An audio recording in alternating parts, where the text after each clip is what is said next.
So, welcome to LiberalViewer Sunday Live Clip Roundup. Thanks for joining me. I've got over 24 clips on a bunch of different topics for what I think should be a pretty good show tonight. Sorry it's a little bit delayed and things have been a little rushed. But as always, this is my weekly broadcast of the best clips from the Sunday morning news analysis shows from the corporate media here in the United States, along with a little political comedy and along with my commentary between the clips. And as usual, I'll be using clips from the Sunday morning news shows on the regular Big Five outlets of ABC, NBC, CBS, CNN, and Fox News, plus some quasi-news clips, one from last night's Saturday Night Live on NBC, and also a few from Friday night's Real Time with Bill Maher on HBO. I'm going to be covering several different topics, like I said. The torture report that is looks like it's going to be released from the Senate Intelligence Committee and got leaked to the Washington Post. That was covered in a couple places. I'm going to talk about the Fort Hood shooting, the McCutcheon case briefly, Afghanistan, GM.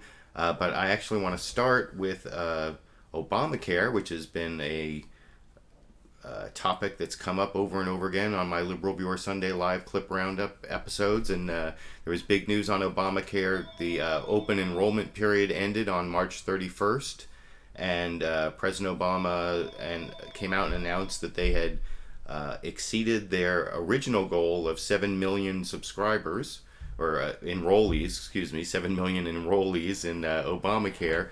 And I want to show first a clip from the monologue on Friday night's Real Time with Bill Maher and HBO, talking about how Republicans reacted to that news this week over in this clip. Obamacare hit its numbers. That's the Isn't that amazing? Despite all the initial problems, healthcare.gov surpassed the enrollment figure they thought, over 7 million. Now the Republicans are saying they're going to repeal the internet, which...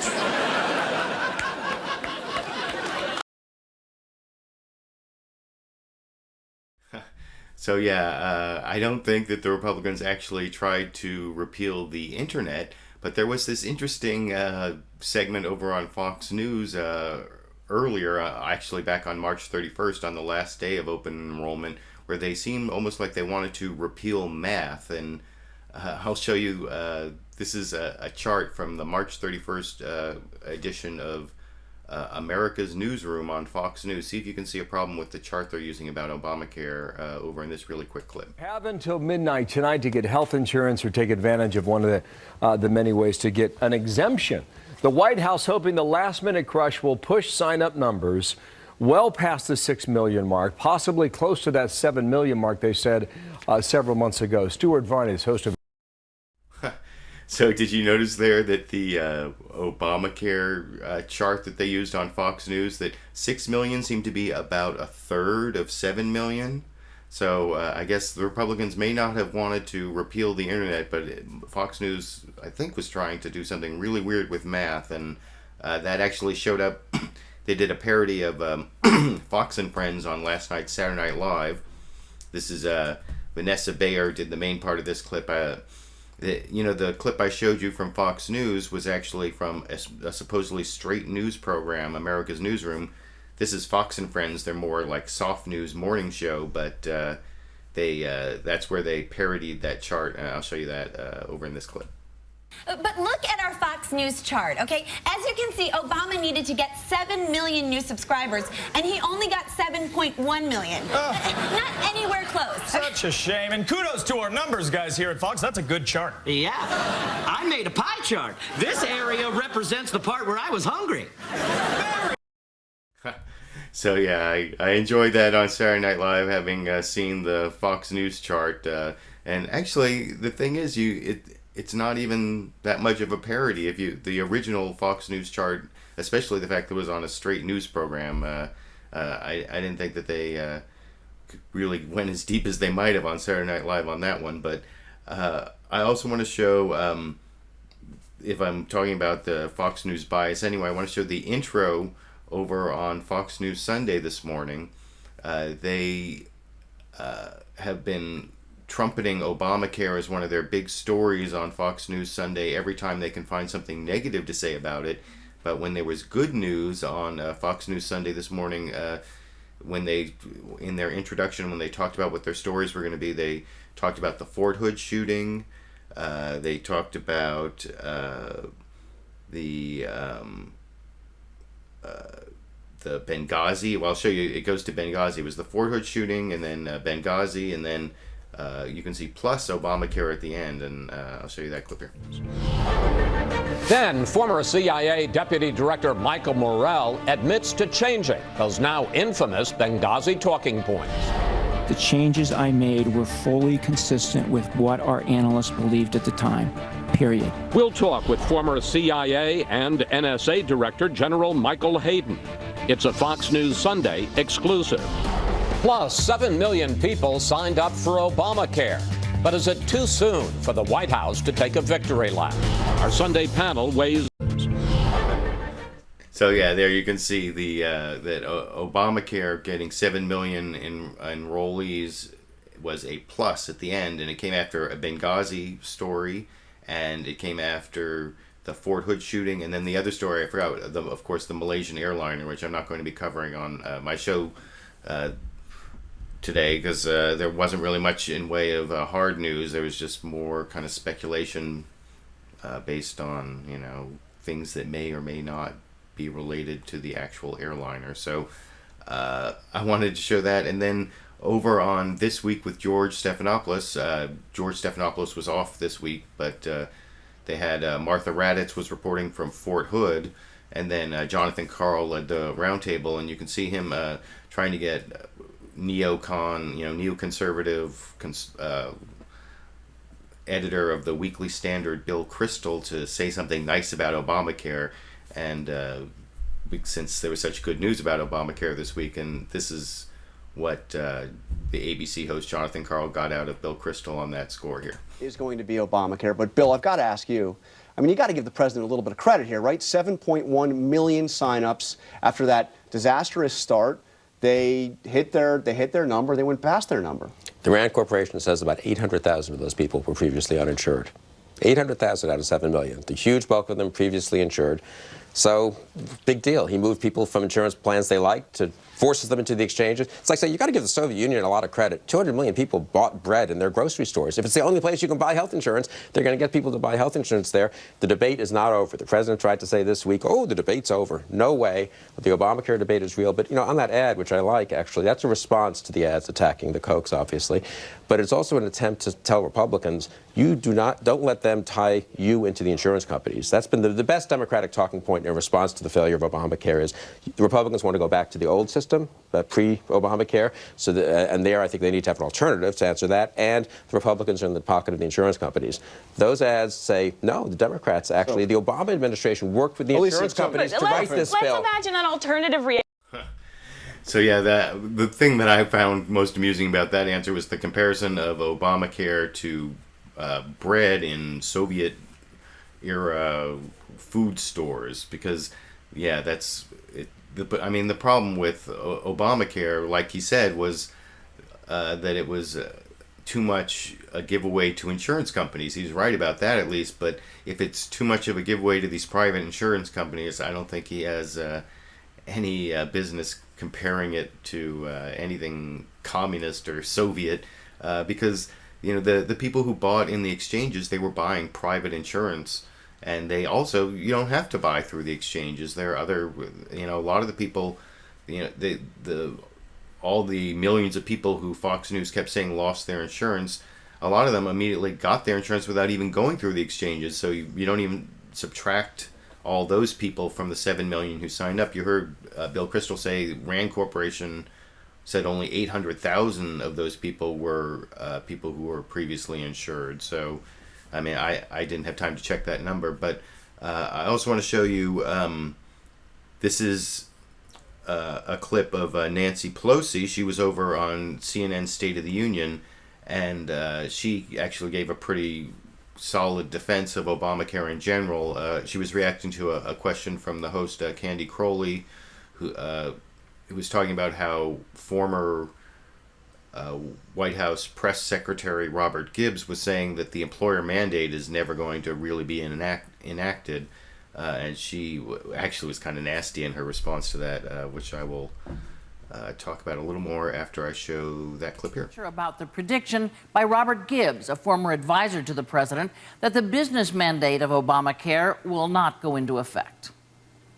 Well, of all the things that I want to say about the Affordable Care Act, Robert Gibbs' opinion, and I don't know who his clients are or what his perspective is, but we are celebrating the fact that we have over 7 million who have signed up, not counting the 3.1 million who are on the policies of their parents until they're 26 years old, not including over 3 million and probably closer to 5 million on Medicaid, bringing us close to 15 million people who now have quality, affordable health care. Right. It's really pretty exciting. And for those of us who made this fight, the employer mandate, the individual mandate, are an integral part of giving people, eliminating... So you think it's integral? You think the employer mandate is integral and yes. will and has to stay? Yeah, and this is an initiative that has strong pillars in it that relate to each other.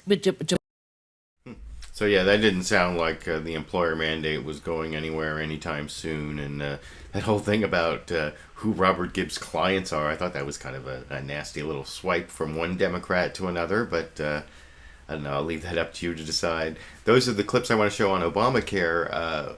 So I also have several clips I want to show on this torture report. I talked a little bit about that when I had this Dianne Feinstein clip on a previous Liberal Viewer Sunday live clip roundup, where she didn't really say much about what was going to be in the report. She talked more about this controversy about how the CIA may have hacked into Senate Intelligence Committee computers to get rid of some of the documents that they had that they were using for this report. But this is a report about torture, or what some people call enhanced interrogation techniques.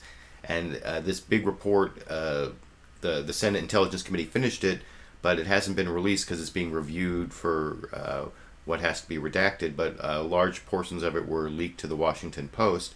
One thing I was kind of disturbed about on this issue was that it was only covered on 2 of the big 5 shows. You know, I always say that, you know, the 5 shows that I cover from the corporate media here in the United States every Sunday morning are from ABC, NBC, CBS, CNN, and Fox News. But ABC, CBS, and NBC didn't mention the torture memo at all on This Week with George Stephanopoulos and Meet the Press and Face the Nation.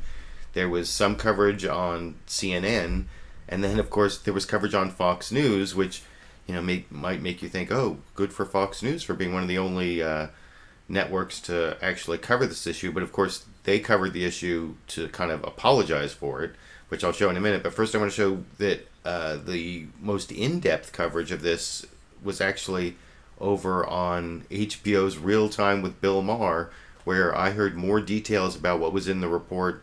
I mean, if you really want the details, you need to look at the Washington Post. But of the shows that I cover on Liberal Viewer Sunday live clip roundup, the one that had the most details was Real Time with Bill Maher on HBO last Friday. And here's Bill Maher talking about some of the things that are in that report in this clip. Big report this week. Actually, it's not coming out. It was leaked to the Washington Post, but now it is coming out. This is from Senator Feinstein's committee in the Senate, which has been looking into this for years. This is the Bush-era torture programs. Here's what they said. A report by the Senate Intelligence Committee concludes that the CIA misled the government and the public about aspects of its brutal interrogation program for years, concealing details about the severity of the methods, overstating the significance of plots and prisoners, taking credit for critical pieces of intelligence that detainees had in fact surrendered before they were subject to the harsh techniques. And the most horrifying part of the report does not recommend any administrative punishment. Shouldn't there be?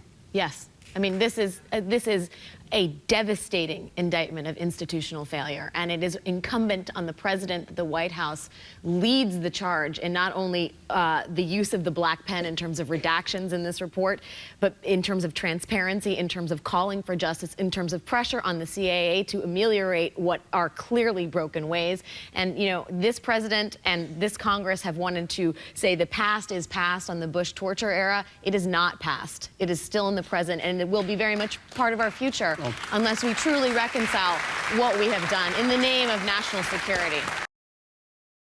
So yeah, I would be applauding that if I were in the audience. That was Alex Wagner from MSNBC. So she almost makes up for the fact that there was no mention of this on Meet the Press, which is, you know, NBC is part of, MSNBC is part of the NBC News Network there. So at least someone I haven't watched the coverage during the week on MSNBC, but I was glad to see at least that's one person from the corporate media who's saying the right things about this torture memo. And you heard some of the kind of nasty details there.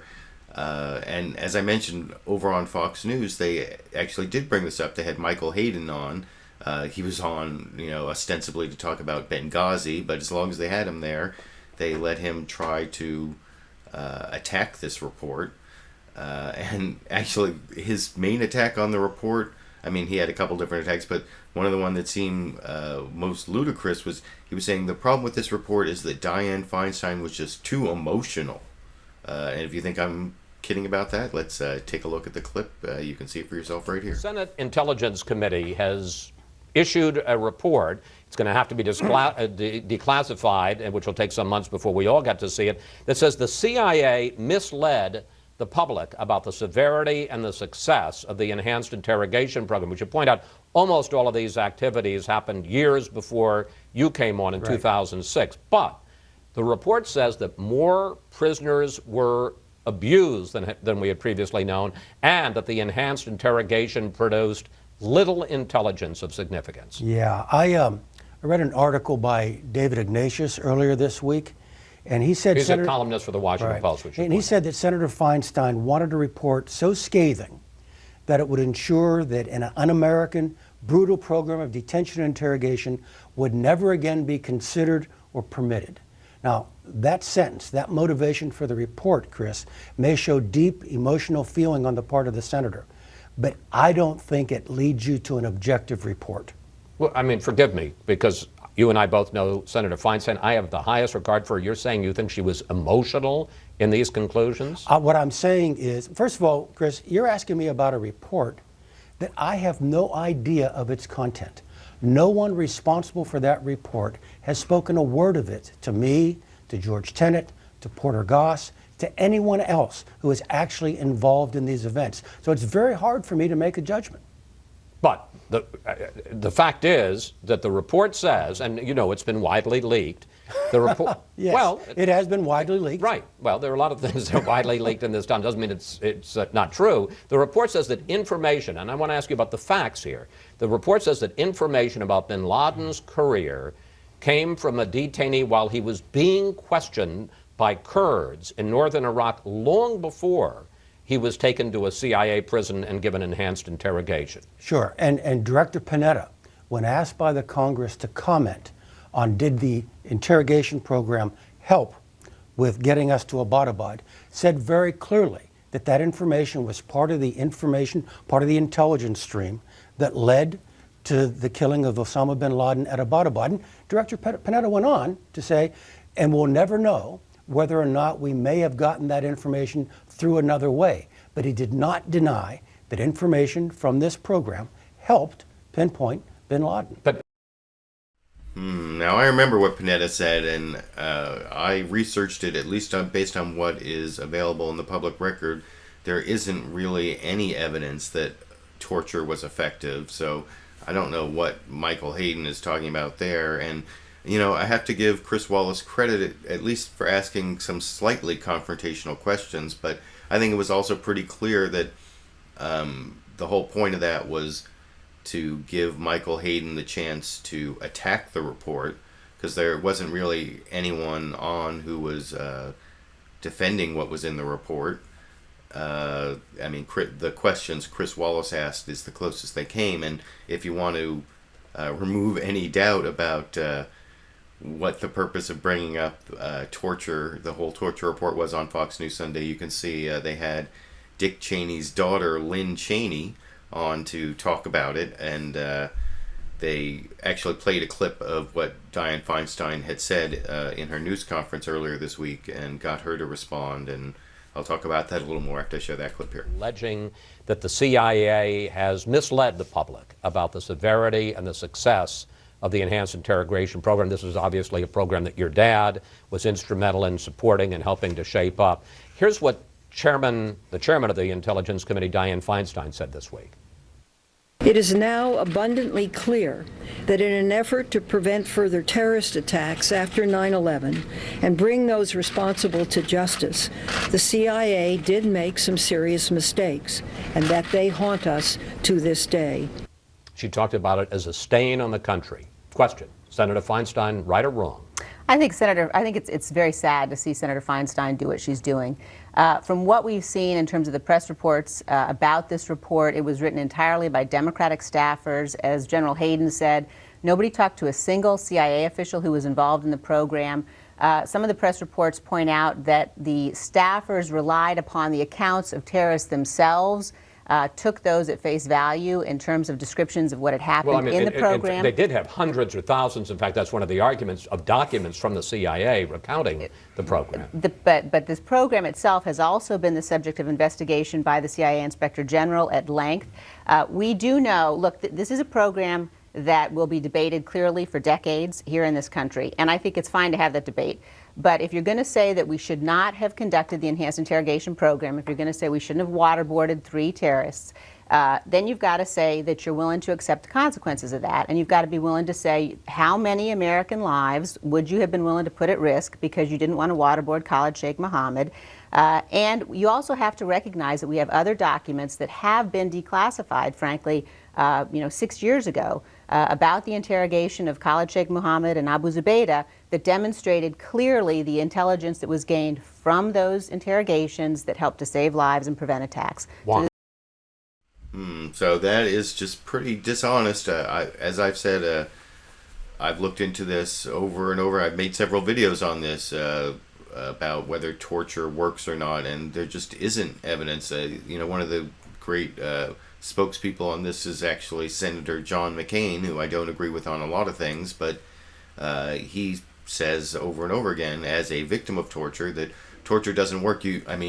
When you torture people, they talk, but the things they say just aren't reliable. They try to say basically whatever they think will get you to stop the pain, and there's a lot of false information that comes out during torture, and it's very difficult to get reliable information from torture. And there's no evidence that, for example, the killing of Osama bin Laden or the finding of Osama bin Laden and his killing was aided by torture, unless you look at it in like the broadest, like have to have any possible piece of information, or you have to.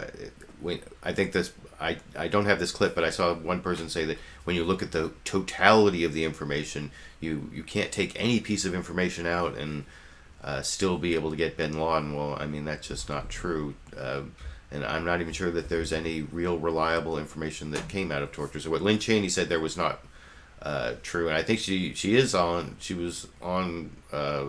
Maybe this is the first time she's been on Fox News for a while, because she was running for Senate, challenging a incumbent Republican to run for Senate from Wyoming, and then she dropped out of that race. That may be why she hasn't been on for a while, but it is a little suspicious that she came on just when Fox News was being the brave network to tackle the torture issue other than CNN. And over on CNN, they talked about it with several, or Candy Crowley talked about it with several different guests, including no, not Dianne Feinstein, I wish, but Nancy Pelosi, the minority leader in the House of Representatives, and you can hear she blamed it squarely on Dick Cheney, and then she kind of like changed the subject over to the Republican budget, which I thought was kind of funny, which I will talk about a little more. I have to show you that clip here. They're still awaiting, but may get soon, about the CIA's, what we are told is the CIA's misrepresentation of what was actually going on with these so-called enhanced interrogation techniques, torture, depending on who's describing it. You have blamed that on the highest levels of the CIA, that misrepresentation. Above that. Who is that? I mean, I do believe that during the Bush-Cheney administration, that Vice President Cheney set a tone and an attitude for the CIA. Many people in the CIA are so patriotic. They protect our country in a way to avoid conflict and violence, etc.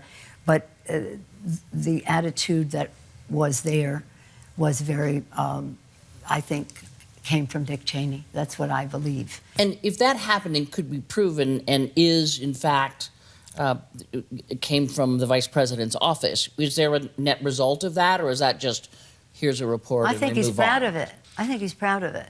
I think he's proud of it. So it's been an interesting week. We had the $7 million. We had the McCutcheon decision, as you mentioned, the CIA report. But we also had the Republican budget, which came out. And I call it the ideological manifesto of the Republican Party. It is a budget that takes us so into the past as compared, or shall we say, contrasted with a Democratic budget that is about the future, investments in growth, education, science, innovation. Are you going to put a budget out next?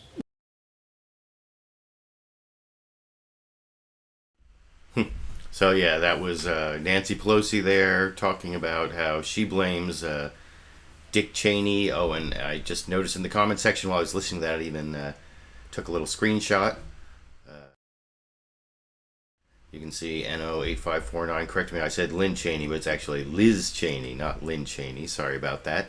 But yeah, it's definitely, I'm looking forward to reading this actual report, although I assume it's very much like what's in the Washington Post article, which I'm sorry I didn't have a chance to put in the video description, but I'm going to show a little more from HBO's Real Time with Bill Maher, where he also went into greater detail than I saw on any of the shows about what the report said about the whole bin Laden episode and how torture did or did not contribute to the finding and killing of Osama bin Laden, and I'll show you that clip here. Well, this was certainly the direction that the head of the administration, Dick Cheney, was pointing them towards. Dick Cheney still defends this, so I don't know how rogue you can call the CIA. I mean, it does say that in cases where the actual torturers were saying, we have nothing left to gain from torturing this guy, officials at the CIA headquarters demanded their continued use. So we tortured people who had nothing left to give. We tortured people who had nothing to give in the first place. Also, by the way, killing bin Laden, it said, had little, if anything, to do with enhanced interrogation techniques. That disgraceful movie, Zero Dark 30, that fucking product placement for torture, had it all wrong. The guy who was tortured in the movie leading to the bin, he gave that information up before he was tortured. This is what they mean about concealing. So the tech. So yeah, there you see Bill Maher both talking about how Dick Cheney was responsible, and then how in this report that's been leaked somewhat to the Washington Post, it says that there was basically no information from torture that was useful in the finding of Osama bin Laden. Another clip I want to show, it wasn't just HBO's Real Time with Bill Maher that had sort of a two-sided discussion of this. Fox News, of course, had the very one-sided, unless you count Chris Wallace's slightly confrontational questions with Michael Hayden there as being balanced, which I don't think it quite was. But over on CNN State of the Union, Candy Crowley had both a Democrat and a Republican on. It was the Republican was Mike Rogers, the chair of the House Intelligence Committee. He's a former FBI agent and a big supporter of pretty much any type of spying or torture, or, well, I guess they don't, enhanced interrogation, excuse me. But there was also the ranking Democrat, and I always get Ruppersberger, Dutch Ruppersberger is the ranking Democrat on that committee. And I want to show his response. He didn't go as far as Nancy Pelosi, but he still was sort of open to finding fault and some accountability. And he's the only one I think I ever, in terms of accountability, who said something about the Attorney General at the end. I think, if I'm recalling the clip correctly. Anyway, I'll talk about it a little more after I show the clip here. The CIA, if it was as brutal, they also said that the CIA, this report apparently says that the CIA misled you all about the nature of this program, that it was far more brutal than lawmakers were led to believe who have oversight. Well, in the first place, we can't have any of the agencies that we oversee, whether CIA, NSA, mislead us. That's the first thing. The type of terrorist, not terrorist, the type of information that is coming in on how that we take prisoners and what we do to them. If there are certain things that have occurred where it's torture involved, that's not who we are as a country. But the most important thing that we need to look at the past, the history, and make sure we don't make the same mistakes in the future. And that's what we're really doing here. And I do also respect Dianne Feinstein. She's a great American. She stands strong for what she believes in. But let's get the facts. The most important thing, the Attorney General right now has the case to look at these allegations that are out there. Let's get the facts, and then we can make decisions. I don't know what he's talking about the Attorney General, because I know that the Attorney General looked into the whole torture issue like years ago and decided that the Obama administration basically decided that they weren't going to hold anybody accountable. And that's, I don't know what, if I find out anything more, I'll try to put something up about it, but I don't know how the Attorney General is looking into this or what that was about.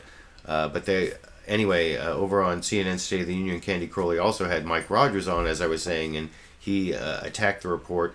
I don't think he said that Dianne Feinstein was too emotional, but he did attack the report on the grounds that they didn't talk to the CIA operatives involved, and the Republicans weren't involved. But I think actually, in a clip that I didn't select out, that I heard someone say that they refused to participate, but I may or may not be right about that. But anyway, here's first the clip of Mike Rogers attacking the methodology of the report. Let me make sure I have the right clip here. Yeah, clip right here. Dianne Feinstein said about this report, the results were shocking. The report exposes brutality that stands in stark contrast to our values as a nation. It chronicles a stain on our history that must never be allowed to happen again. Do you agree with all of that, part of it, any of it? I have a tremendous amount of respect for Dianne Feinstein. We work very closely together on a lot of national security issues. This report, I just have some differences of opinion. The methodology of the report, you can't spend that much time and not interview one person involved in the program and come to the right conclusion. And so I worry a little bit about its timing of release. Remember, we haven't done this since 2004. The program went away in 2006 completely. And we have real problems today. Remember, the Russian intelligence services are cutting people's ears off and putting knives at 85-year-old men's throats. Sorry, I think I cut that clip off there, but yeah, he was going off on the Russian intelligence services there as a reason that we shouldn't be attacking our CIA after, saying that they didn't talk to the right people. And then there's actually this other clip I want to show of him where he went so far into talking about how we should really be afraid of Russian intelligence that he said we should be worried that we're being infiltrated by the KGB. And of course, then he immediately corrected himself, and I can't really blame him for misspeaking there, but I'll show the clip. That's the final clip on this whole torture issue. I'll show you right here. There was oversight, debate, discussion, votes, all kinds of efforts back in 2006 when George W. Bush got up and said, all right, we're going to move to a different direction. Here's how we're going. And now we're going to, when the agency is challenged from al-Qaeda's resurgence around the world to the Russian intelligence service, remember, we have more KGB agents in the United States today, Russian intelligence agents, that's the old Cold War moniker for them, than we had at the height of the Cold War. More Chinese intelligence collectors in the United States by a number that is just breathtakingly nerve-wracking for the United States. That's where we need our intelligence services focused. This is a debate we've had. It's gone. It's a part of our history that we're probably going to talk about for years, but we need to move forward. They need to focus on the challenges that face the United States today. Sure. I guess some. So yeah, there's Representative Mike Rogers, chair of the House Intelligence Committee, Republican, saying that we shouldn't be attacking the CIA. They got an important job to do, and focusing on this whole torture issue is counterproductive. And I don't agree with that, but I want to show you those clips on the whole torture report, and hopefully after it goes through review and it's actually released, it'll get more coverage on more of these news shows, and I can talk about it some more. Maybe I'll even make an edited, produced video. Another news story that I want to show about half a dozen clips on is the shooting at Fort Hood this last week. This is the second shooting in 5 years at that military base in Texas, and it got a lot of coverage, although not as much coverage as the shooting did 5 years ago. And it seems in some ways that there's been diminishing coverage of shootings in the United States, which is kind of sad in its own way. But I want to show you what I find always like most ridiculous in the reaction to these shootings is the Republicans who come out and say that what we should do is arm more people. I guess a military base doesn't really necessarily contradict, a shooting in a military base doesn't necessarily contradict that argument, because there are regulations about who can carry guns in a military base. Although from some clips that I'm not showing, I saw people saying that it's actually, at military bases, there are more guns around than just in any other spot, because even though you can't have your own personal weapon on you, people on duty in various duties do have to have weapons on military bases. But anyway, there was this one congressperson who I've shown a lot of times on LiberalViewer Sunday Live Clip Roundup, McCaul, who earlier this week was on Fox News saying that what we need to do is have more people armed on our military bases. That's how we should stop incidents like this shooting. And I'll show you first on Face the Nation. Bob Schieffer got Mike McCaul to sort of expand on that over in this clip. Earlier this week, we might have to allow our military people to be armed on these military bases. What exactly are you talking about? Well, I think we need to have a discussion. I think a lot of people don't realize that our military that defends our freedoms abroad, when they come home to the military base, are not allowed to carry weapons. Now, I think we need to have a discussion. We need to talk to the commanders about whether it would make sense to have some, not all, but maybe some of our senior leadership officers, enlisted men on the base carry weapons for protection. I think ideally what you'd want to have are more military police officers, but in the current budget climate, that's not as realistic. So it seems to me a force multiplier of officers and enlisted men that we can trust, the senior leadership, to have them carry, because it only takes a few minutes to wound and kill a large number of soldiers. Anytime we see soldier on soldier, it's one of the most tragic things we can see. And if we had senior leadership armed, just maybe they could have stopped it before it got worse. I'm not sure why soldier on soldier is one of the most tragic things we can see. I mean, not that it's not tragic, but I'm not sure why it's more tragic than any other type of violence where there are mass shootings. But what I thought was interesting there was Representative Michael McFaul was kind of backtracking on what he said earlier in the week, and now he's kind of limiting it to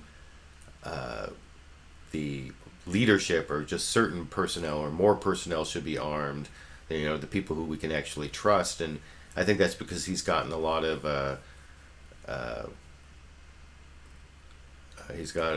negative feedback on this even from people who are conservative, because the military itself has looked at this and has decided that it's more dangerous to arm people on let people on military bases have weapons than not. And actually, even over on Fox News Sunday, they confronted Michael McFaul with the fact that he was disagreeing with General Odierno, and I'll show that clip over here. Odierno stood by that policy based on the belief that troop disputes are more of a threat than the rare mass shooting. Take a look.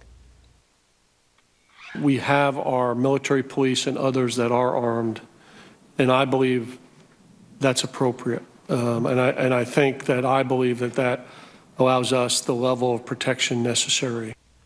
Chairman McCaul, you've been talking this week about arming more soldiers so they could protect themselves and take down a shooter like Lopez. You're disagreeing with General Odierno here.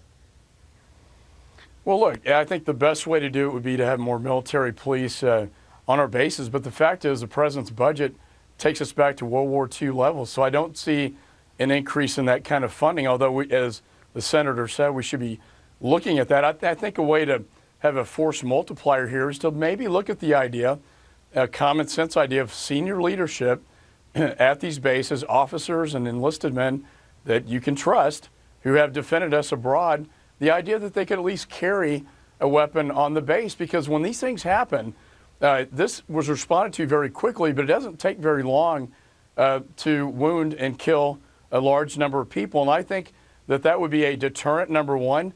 And number two, a way to have a quick response to any sort of shooter that's come on these bases. This is, again, the second time I've seen this now at Fort Hood. So, yeah, Michael McCaul, by the way, is from Texas, and so I think that's one of the reasons he's getting so, unless I have that wrong. But I noticed here that he backtracked again to now being the senior leadership. And, of course, when someone's getting, when a Republican is getting negative feedback even from people on the right, one reflexive thing he always does is attacks the Obama administration, which you may have noticed he did in that clip. But I want to show Admiral Mullen was over on Meet the Press to talk. Admiral Mullen, who used to be chairman of the Joint Chiefs of Staff, so he's kind of like Odierno, as someone with a military perspective who also disagreed with Representative Michael McFaul's call for having people armed in our military bases as a solution to this problem. And David Gregory actually played the clip of him over on Fox News on the Kelly File, where you can see he was a lot less circumspect about who should be armed on military bases. And I'll talk about that a little more after I show that clip here. Here's what he said. I'll get your reaction. If they are trained in warfare, they can carry weapons in warfare, it seems to me that there is some logic to allowing them to carry weapons on a military base where they can defend themselves. The problem here, and with Fort Hood, the prior Nadal Hassan case, was that they couldn't defend themselves because they were not allowed to carry weapons. Does this trouble you, that perspective, or do you think that's part of the answer?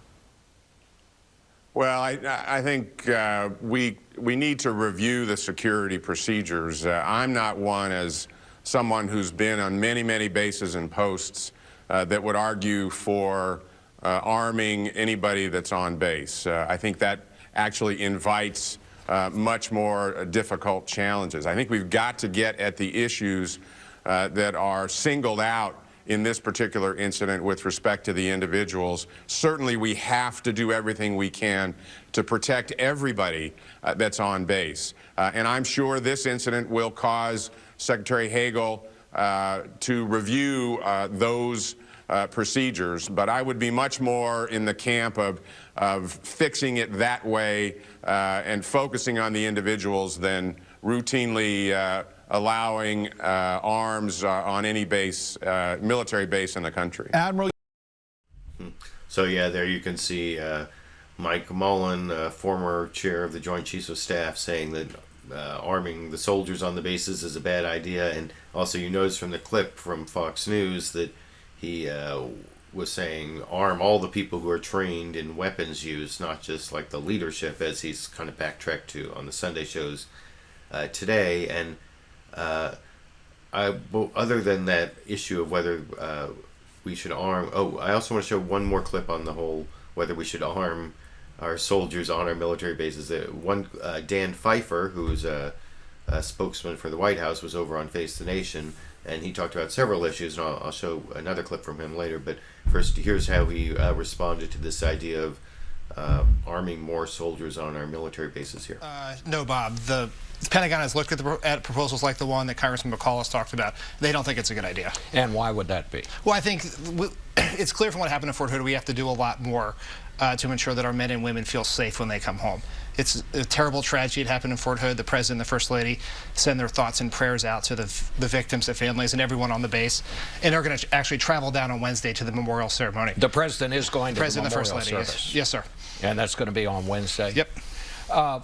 So yeah, I guess the White House, and that means the Commander-in-Chief, is not really interested in changing the rules as to who can be armed on our military bases. But a lot of this issue had to do with PTSD, and there's possibly even a brain injury involved here, what they call TBI, traumatic brain injury.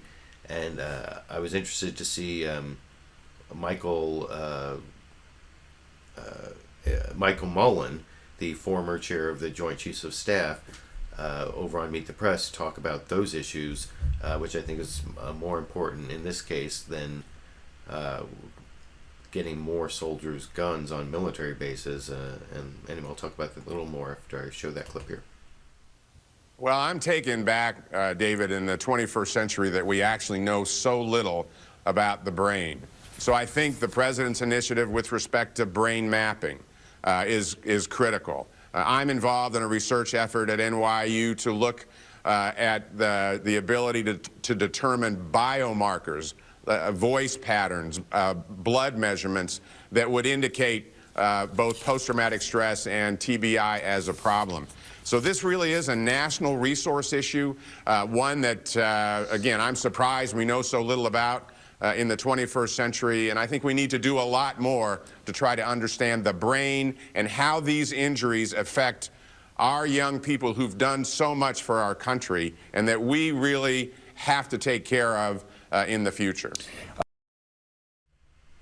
So yeah, I thought that was a much more interesting response to the Fort Hood shooting than the idea of arming more soldiers on our military bases, the whole brain mapping and looking into that aspect of what happened. And just to show that I will sometimes agree with things that Republicans say, and which I do. There was a Republican representative on CNN State of the Union talking about the Fort Hood shooting, and actually I think I am going to disagree with something he says at the end pretty strongly, so maybe it's not the best example, but he's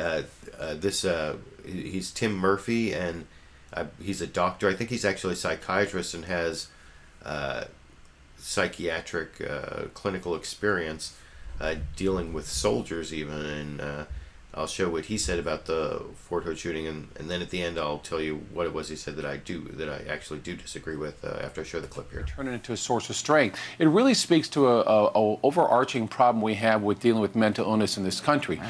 Not enough providers, barriers we set up within the military and the civilian world. That's why I introduced a bill called the Helping Families and Mental Health Crisis Act, because the government oftentimes stands in the way, and we need to deal with this better. But the military, like anything else, will go through this and say, do we have enough people? Was this person following through on the treatments? We have this crazy standard in the United States that says unless a person is on the verge of holding a knife to their own throat or someone else, we're not going to step in. And that's a real problematic standard. So when someone says, gee, it appeared to be an altercation that set us off, that's an overly simplified look, and we need to understand the dynamics of mental illness in the military and outside the military. Now, I do agree with what that Republican representative there, Tim Murphy, said about barriers to mental health treatment. But the part where he said at the end that we have a crazy standard for when we can coerce people into mental health treatment, I have more of a civil libertarian stance on that. That doesn't mean that we can't offer mental health treatment a lot more in a lot better ways to people in ways that they'll accept, but the standard for locking someone up against their will having to be that they are like an imminent threat to themselves or to other people, I'm not sure that we should really be letting the government lock people up for, you know, unless they can prove at least that much. That's the part where I disagree with what Representative Tim Murphy said there. So those are the clips I want to show you about the Fort Hood shooting, which, like I said, is one of the things most notable, I think, is how much less coverage it got, although it's certainly a different situation than the previous Fort Hood shooting. But I just think that we're getting less and less coverage of of shootings as time goes on, which I find kind of sad, and so I just wanted to remark on that. I do want to show a couple clips on the McCutcheon decision from the Supreme Court. I'm not going to really cover that extensively because I spent like the first 10 minutes of my LiberalViewer First Wednesday live Q&A.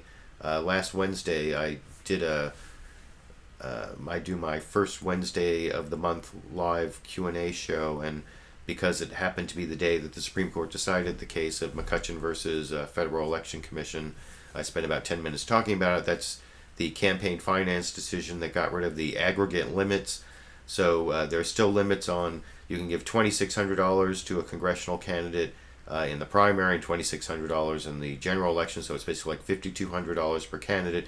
But it used to be that you could only give like 40-something thousand to all candidates, and there was like also 70,000 to different political parties, and so those aggregate limits are gone. So now you can still only give $5,200 per candidate, but you can give it to as many candidates as you want, basically, and sort of similar for political parties.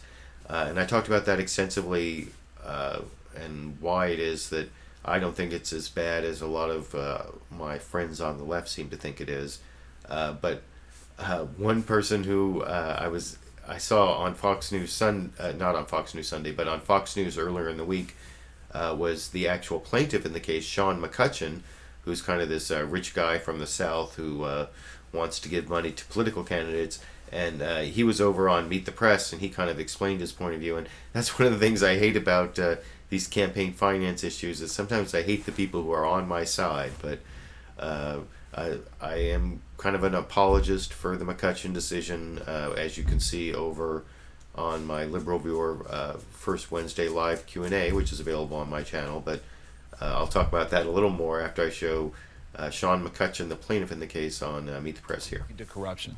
Well, again, I think this is an issue about independent, private people exercising free speech, and regardless of economic status, all Americans are entitled to free speech. So this is a First Amendment guaranteed right under the Constitution. All Americans are entitled to free speech. And the Supreme Court agreed with you in a 5-4 decision and has upheld that. But if you sit back as a citizen and say, I want to be politically involved, and if I'm a person of great means, and I've got all these candidates coming saying, hey, I want an unlimited amount of money, do you not worry that that leads to corruption at some point? Well, I am a citizen, and I'm interested in being involved in the process. So I'm interested in change for the better. That's what motivated me to support candidates. And again, it's about your right to support as many candidates, committees, and PACs as you choose. It's a political activity. It's like Robert said, it's the most fundamental right in this country, is our right as the people to select our leaders. So here's what Justice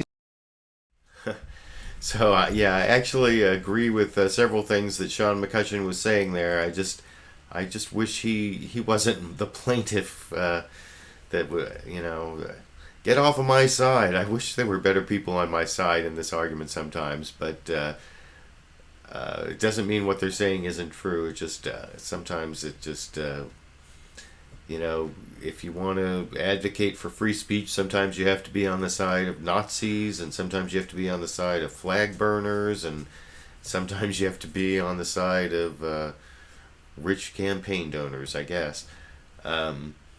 So the one other clip I want to show on the McCutcheon case is Dan Pfeiffer, who was over on, make sure I've got the, also over on Face the Nation, and he was asked about whether the White House is planning anything in response to this, because President Obama famously attacked the Citizens United decision in that was the 2010 decision. And then when in his State of the Union, he attacked the Supreme Court, and I think it was Justice Alito who mouthed the words "not true" during one of Obama's State of the Union addresses over this whole issue. And so Dan Pfeiffer, who was a senior advisor to President Obama, he talked about whether the Obama administration will have any response to McCutcheon, and it didn't sound like they would. And then he made an important point I want to talk about at the end over in this clip. Does the president want to do anything about this? He's out spending a good part of his time raising money now. Does he propose any changes in our finance laws, or is he contemplating anything like that? Well, this is a real challenge, and the decision in the McCutcheon case, just like the one Citizens United a few years ago, are devastating to the public campaign system. As Justice Breyer said, the McCutcheon system essentially eviscerated campaign finance in this country. And so the problem we have is that the Supreme Court has struck down duly passed laws. And so in the long run, it may be the only option is a constitutional amendment, which is something the president has talked about in the past. In the short term, the only way to combat the influence of big money is the way the president got elected in 2008 and 2012, which is millions of Americans investing $5, $10, $15. You know, we had hundreds of millions of dollars of big money spent against the president in 2012, but we won because we had 4.4 million Americans who donated to the campaign at an average donation of less than $60. So yeah, it didn't sound like the White House is going to do anything about the McCutcheon decision in terms of proposing any new sort of campaign finance regulation or anything like that. But that point that Dan Pfeiffer made at the end is actually really true, and I think people should think about that more, that one of the greatest things you can do to fight the influence of big money on politics is give a little money. If all of the people who are worried about the influence of big money on politics gave like $100 or even $25 to a candidate of their choice, it would, because even though it's a lot less money, there are a lot more of the little people like us, right? They can donate small amounts, and it adds up. And that was one of the ways that President Obama, he did have some of those big donors from, the investment banking firms giving the $2,600 in the primary and $2,600 in the, or what is it? I think that's also the limit for presidential candidates. I always donate in every election cycle. I don't get anywhere close to the limits, but I give what I can because I think that it's a lot more powerful than your vote. The vote is what keeps us a democracy, but if more people donated money, it would really dilute the power of the big money givers. So I wanted to show that clip and make that point. I have just a few more quick clips. One other story that got a little bit of coverage on the news programs was the election in Afghanistan. It's America's longest war at this point. It's longer than Vietnam. It's been since 2001, and we're here in 2014. So we're coming up on 13 years in Afghanistan, and it looks like there may be no U.S. troops at the end of this year. But actually, if you see what happened in the election, it sounds like there are going to at least be some U.S. troops in Afghanistan. And first I want to show from this week with George Stephanopoulos, the report from their reporter there. His name is Muhummad Lila, and he's sort of saying how the election is a defeat. Just the fact that people showed up for the election is a defeat for the Taliban, and that all the leading candidates support having American troops after the end of this year, and I'll talk about it a little more after I show that clip. Morning, John, and a historic moment here in Afghanistan. Now, there were fears of violence, especially after 2 Western female journalists were attacked just the day before the election. But in the end, this was a huge defeat for the Taliban because, quite simply, despite their threats, they couldn't stop this election from going forward. Key in all of this for the United States, unlike President Hamid Karzai, the 3 leading candidates all say they want American troops to stay in this country. Just a short time ago, we spoke with Ashraf Ghani, who many say is the front runner. Would American troops be welcome in Afghanistan? They will. The overwhelming number of them are going to be helping train and equip Afghans. And right now, So yeah, if all three of the leading candidates in the election support what's called the BSA, the bilateral security agreement that allows U.S. forces to stay in some number in Afghanistan, it sounds pretty likely that there are going to be some U.S. troops, not a large amount, but some U.S. troops in Afghanistan after the end of the year. And the other sign that that's going to happen is over on CNN State of the Union. You know, I showed before on the whole CIA torture issue that Candy Crowley was talking to both the chair of the House Intelligence Committee, Mike Rogers, and the ranking Democrat, Dutch Ruppersberger. And I'm going to show you a clip where both of them say it's imperative that we get this BSA, the bilateral security agreement, and still have troops in Afghanistan after the end of the year. Over in this clip. Great results here. We've had quite an investment in human life and in money from the U.S. Treasury in Afghanistan. As we move forward, so far we don't have an agreement on the use of forces, but as we move forward, the U.S. in Afghanistan, what are your biggest fears? Well, my biggest fear is we walk away without a bilateral security agreement. You know, we do not need another safe haven in the world. Some 26 countries with ungoverned space are very attractive to Al-Qaeda and its affiliates.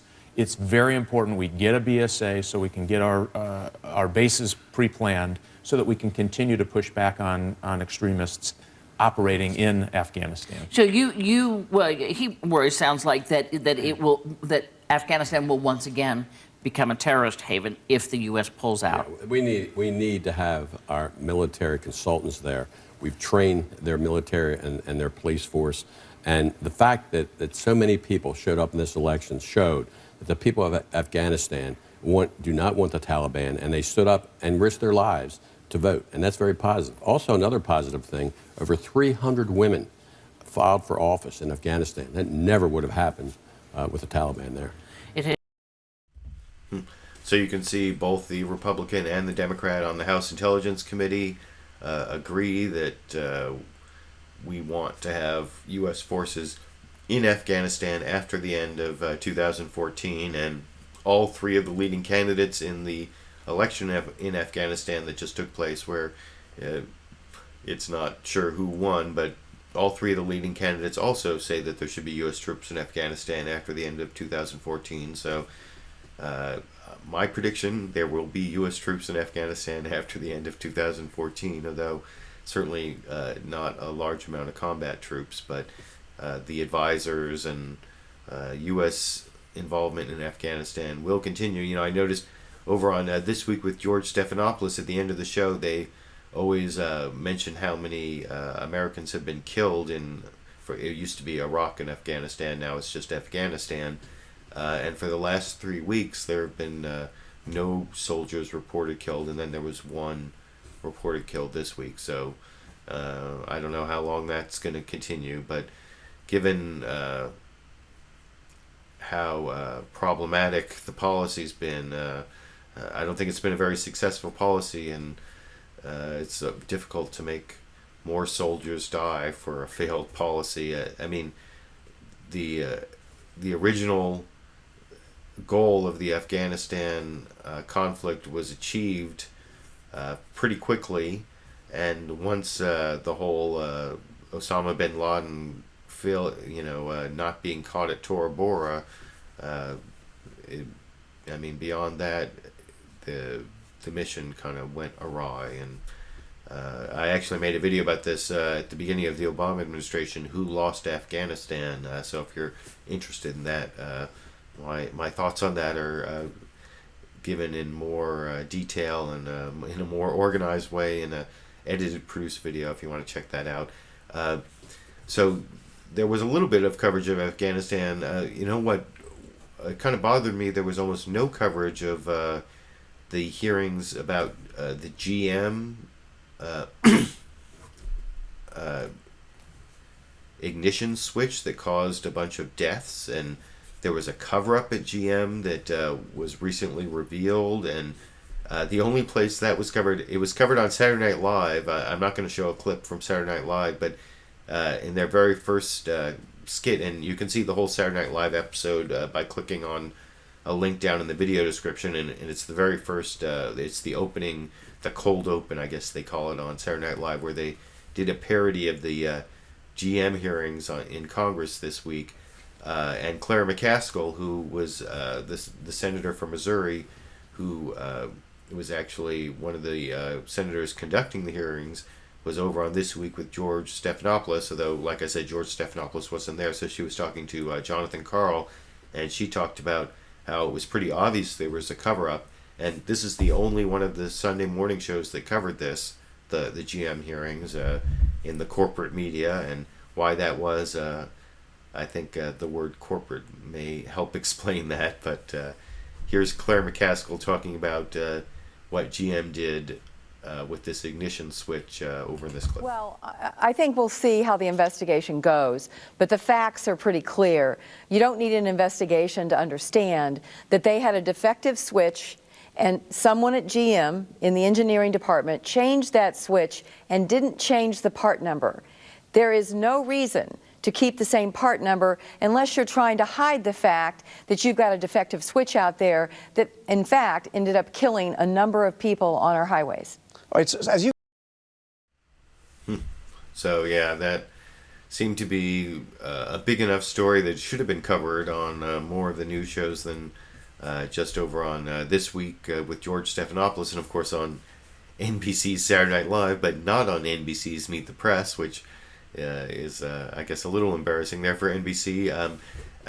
One more clip I want to show is what they did have time to cover over on CBS's Face the Nation, which was this controversy with President Obama taking a selfie that turned out to be like a promotion for Samsung, and this is Dan Pfeiffer, since he's the advisor to President Obama. He was on Face the Nation, and they had time to ask him about that over in this final clip. David Ortiz took a selfie with the president. When the Red Sox visited the White House, everybody thought that was kind of cute. And then it turns out that he has apparently signed some sort of a deal with Samsung.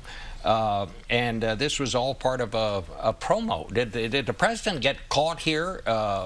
Did he appreciate that? Well, he obviously didn't know anything about Samsung's connection to this, and perhaps maybe this would be the end of all selfies. But in general, we have whenever someone tries to use the president's likeness to promote a product, that's a problem that the White House counsel is. Well, are you going to take any kind of legal action, or? We have had conversations with Samsung about this and expressed our concerns. And what did? So, yeah, I guess the White House lawyers have been talking to the Samsung lawyers, and I guess you probably won't be seeing a lot of President Obama in Samsung ads in the future, but that actually seemed to be kind of a trivial issue, given that Face the Nation didn't cover the whole GM thing. That was only over on ABC's This Week and NBC's Saturday Night Live. Anyway, those are the clips I have for you tonight. I'm sorry I had a delayed start and didn't start the show. Well, I scheduled it for 6:45 and didn't start till 6:50. I spent the morning giving a presentation at an ACLU conference, and so it was very rushed, and I don't know if I seemed a little more, a little slower in my analysis or a little more scattered. I'm sorry if that's the case, but I do want to spend a little time looking in the comment section, even though I've been going well over an hour already. I've been looking in the comment section the whole way, seeing your feedback, but let me see here. I had like 70, 80, 90 people at some points. Let's see, Kronos316 talking about Fort Hood said, PTSD, not everybody that gets a paycheck for that has it. Well, I mean, I guess there's always going to be people who malinger or make false claims, but I don't think really that that's our biggest problem with PTSD is false claims, I have to say.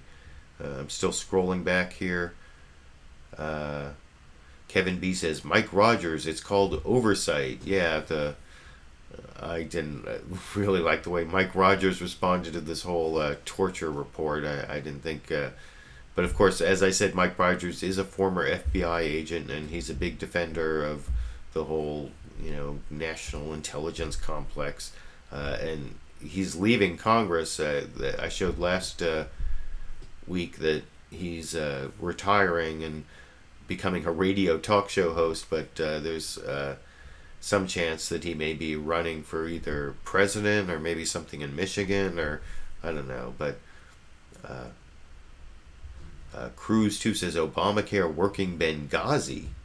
I'm not sure exactly what that means, but is that a reference to the Fox News putting Obamacare after Benghazi in their list of stories for the morning? I don't know, but let's see. I think I've scrolled all the way back down to the bottom, so I'll look here more towards the top here. Let's see. Tall Skinny Geek says, wouldn't that just mean no one would donate and we'd have public funding? Oh, clever. I'm not sure what that's a response to, but I am a big proponent of public funding of elections, and that doesn't mean that you have to stop people with a lot of money from making donations or spending their own money and in super PACs. But if you have public financing of elections, you don't really need to spend as much as bring the publicly funded candidates up to the level of spending of the best funded candidates. You just have to give them enough to get their message out, and then maybe even bring in I think there was one bill that gave public funding to people who pledged to only take contributions up to $100, and then they get a whole bunch of public funding, and then they can get all these $100 contributions, and the public funding can help them get more $100 contributions. And so that's kind of one of the models that I've seen where you have small dollar donations combined with public funding to compete with the candidates who are funded by large money. And I think there's some evidence that when people find out that candidates are funded by these big money donors, it actually hurts them. But I don't know. I know a lot of my viewers don't agree with me on my views about campaign finance. Okay, well, like I said, it's been a long day, and I really appreciate all of you who showed up for the live show. The 80, 90, it looks like I topped out around 91, 92, and there are about 80 of you watching now, so thanks for joining me. Even though I started at 6:45 today, this Liberal Viewer Sunday live clip roundup is supposed to be every Sunday at 6:30 p.m. Pacific, and I'll be doing it next Sunday and every Sunday for the foreseeable future. I'm still working on an edited, produced video called Obamacare Forces Corporate Abortions, about the Hobby Lobby case in the Supreme Court, and I keep saying that it'll be done in the next couple days, but this time I really mean it. It should be up in the next couple days, so look for that. And I hope you enjoyed all the clips I picked out, even though I was a little rushed in doing it, and I appreciate you joining me, and I hope I've left you a little more informed. For my viewers here in the United States, enjoy the end of your weekend. I'll probably be going and watching Game of Thrones. I don't know if others of you are doing that or watched it and now are watching this as a recorded show. And for my viewers in Europe and in other time zones, Australia, New Zealand, around the world, I hope you enjoy the beginning of your week. I'll see you all around the internet.